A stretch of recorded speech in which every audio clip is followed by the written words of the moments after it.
Le gros avantage de Mimosa, c'est que ça me permet d'avoir une visibilité assez claire sur les projets. On est très vite averti dès que Mimosa a les informations des raisons de chaque retard. Il y a un suivi régulier qui est apporté sur ces projets-là et c'est quand même assez rassurant. On nous précise bien à chaque investissement, ça reste un investissement qui est à risque. Quand même une vraie sensibilisation aussi à ces questions-là. Ils ne nous poussent pas à investir de manière démesurée. Et il y a un vrai respect pour ça des investisseurs, je trouve.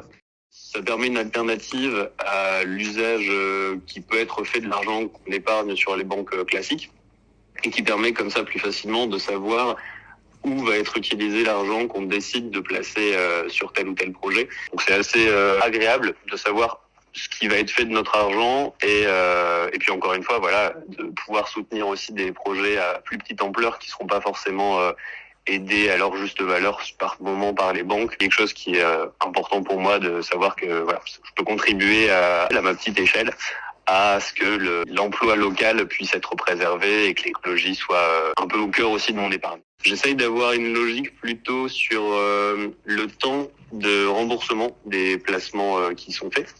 J'essaie autant que possible de trouver des projets qui se font idéalement, si c'est sur 3-4 ans, c'est quelque chose que je vais tenter de privilégier et je vais surtout être attentif aussi, c'est à la question des échéances. J'essaye de viser l'échéance la moins grande pour le début des remboursements parce que de cette manière, ça me permet de pouvoir réinvestir plus rapidement l'argent que j'ai mis sur le projet dans d'autres projets. Ce qui fait que j'investis sur un nouveau projet en ce moment à peu près tous les 2-3 mois. Généralement, j'investis au minimum 200-250 € sur les projets.